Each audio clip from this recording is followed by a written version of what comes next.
Okay. So I'll just go ahead and I'll just kind of start. I'll touch on what our readings, what I found most worthy for discussion this week. Um, so the essential question was, what area of students' rights and teachers' rights you find most worthy of discussion? So starting off, I am a very firm believer in freedom of speech and having the right to voice your opinion as you wish to. This goes for students or teachers alike. However, I do feel more strongly on teachers voicing their opinions because I feel as though this can negatively at times influence their students and the way that they view things or they think. I think it's very important to allow students to make their own decisions and come up with their own thought processes on certain topics. I also feel as though part of their growing process stems from them branching out and speaking out on things that they feel strongly about. And as long as they're not being a danger to themselves or to others, I feel as though they should have the right to exercise these rights as they wish to.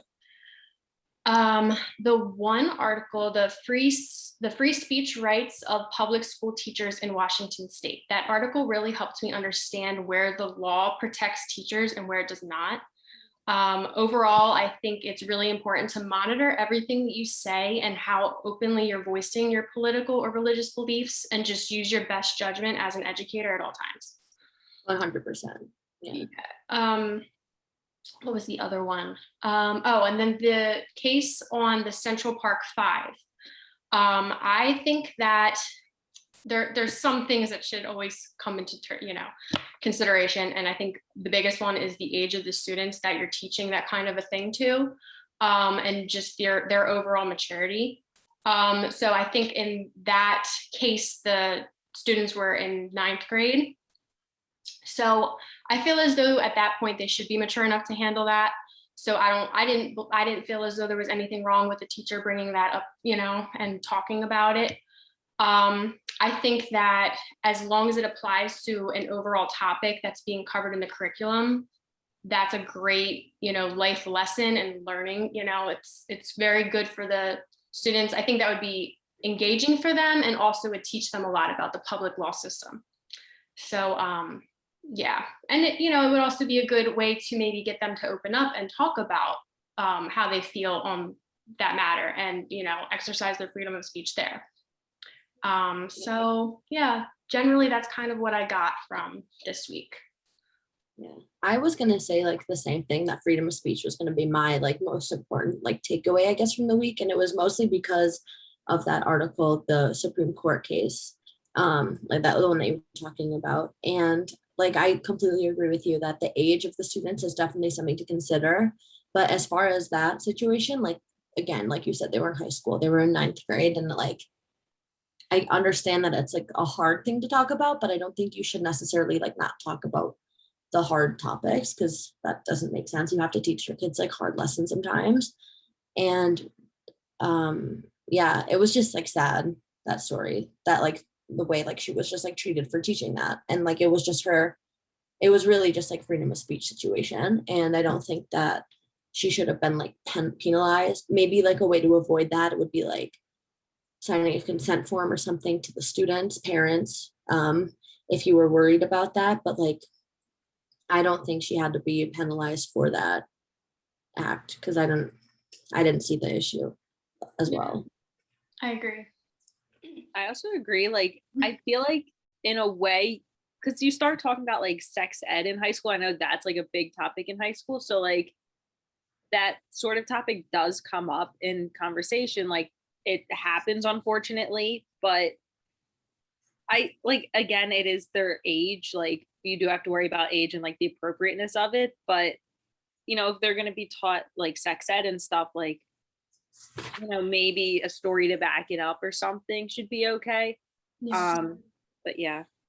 And it's a good lesson on like consent, giving consent in high school, or, and as a teacher also, it's like, if you feel like something might be a little controversial, maybe just bring it to your higher ups and just explain how it might relate back to the lesson that you're trying to teach them, because then maybe they'll understand without getting their backs up so quickly about it, So.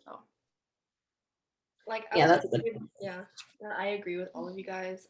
I just felt like this week's readings focused a lot just about freedom of speech and expression in general. And so I think even with that, just article about the teacher and stuff. And I just think it's important for like teachers to understand, what is okay and what isn't okay to say in the classroom. But at the same time, I also realize that like the classroom is the teacher's space to like teach the students and actually bring in like worldly topics and worldly issues into the classroom. And I feel like what Gabby said earlier, I think just like not sharing these types of like news stories isn't necessarily like the best thing, because I think like if we are trying to prepare students to be like active citizens within our society, I think they need to know like certain issues like pertaining to the Central Park story. And so yeah, but then I think for me, I think both, I feel like I have equal views on student rights and teacher rights. I think they both are equally as important. But I don't know if you guys read the Supreme Court case with the cheerleader. Did you guys read that this week? I started to. I didn't get to finish it though. Yeah, I didn't finish it either. But I guess just to like give a brief summary, but basically there is this, I forgot what grade she was in, but she was in high school and she was trying to try out for the varsity cheerleading team, and then she didn't make it. And so to express like her anger and frustration, she posted an image on Snapchat and was just like kind of just expressing and like venting out and just like saying the F word, and just like I think just venting out her anger. And then it somehow got to her coach, and then she just got suspended off the cheerleading team for the entire year. And so yeah, just hearing that too, I was also like taken aback, because this also happened outside of school, after school hours. And so just hearing things like that as well, I think it's important for like schools to really consider, what are students actually able to say both in and out of school. And then I think in the article it also mentioned how it's kind of hard to make a boundary because of social media and the internet, because you really don't know what you can say is said in and outside of school. But I guess like what are your thoughts about like student speech, or just in general like free speech, like on the internet and social media? That's a good point. And especially like older kids who like have social media and stuff, that's definitely going to be like an issue.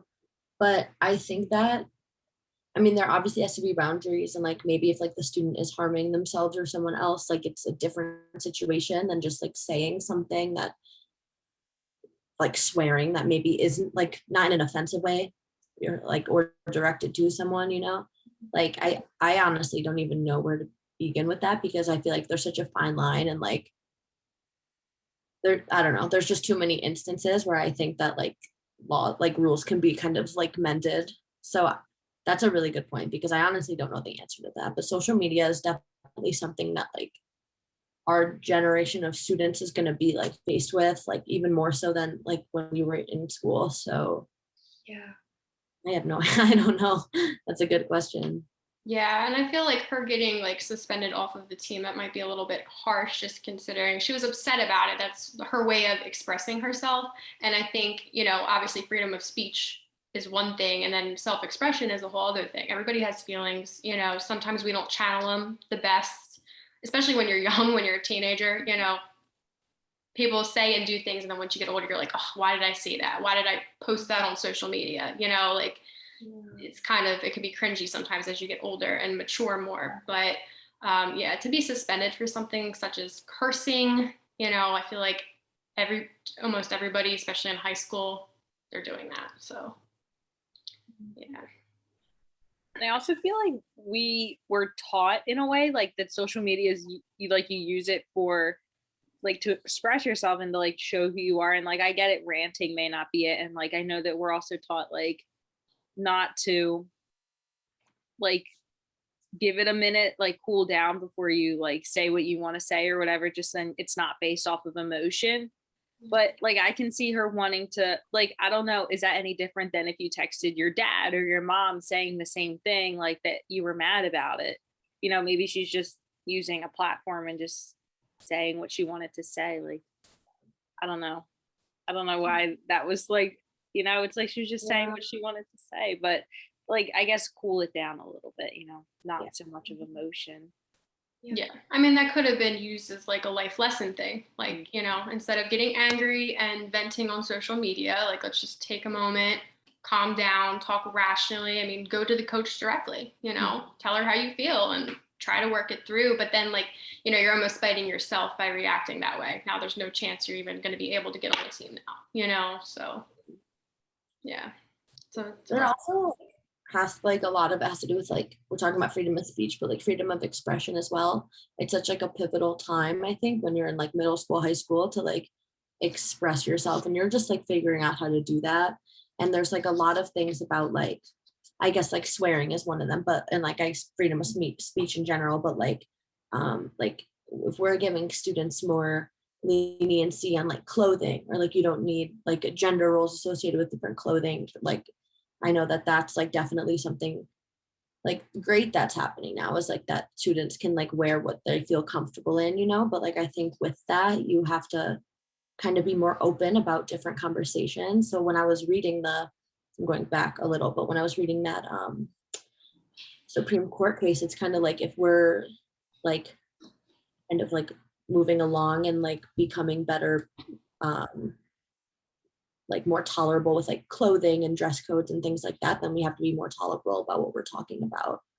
And like we have to be more open to what we're talking about. Yeah, I think that's really true too. And I found it interesting because I think nowadays, I think the Supreme Court rules that like students can wear a lot more expressive clothing, but it just can't be disrupted throughout the school day or to like other student and teachers' lives, I guess. But then when you look at teachers, I think it's not as clear whether or not teachers can wear, like messages, like political or religious messages and stuff. And so I think I just found that interesting, but at the same time, I do understand that because the teacher has such a great role in the classroom and is kind of like a role model. And so I feel like if the teacher has a certain like political message, it could influence the kids more easily. But then at the same time, I also think if students are wearing certain messages on their shirts or like wearing bands and stuff like that, it could also influence each other too. And so I think I just don't like understand that bridge, I guess, or like that line between like teacher and student. But yeah.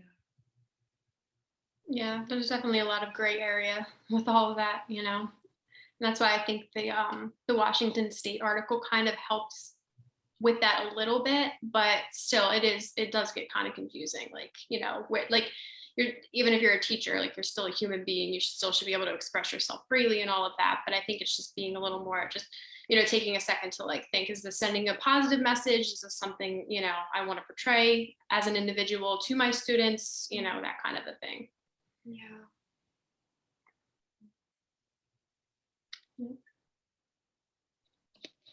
Okay. Did anybody want to add anything else? I honestly feel like we talked about the core of the readings and our opinions and what they were about, I guess. Yeah. I guess like I'm sorry. I feel like I may No, not have talked about like an article I read, but like I don't know. I feel like we talked about all of them. So yeah. Yeah, I feel like we covered the majority of it. So I can't think of anything else in the readings this week that we didn't kind of already talk about. So yeah, if nobody wanted to add anything.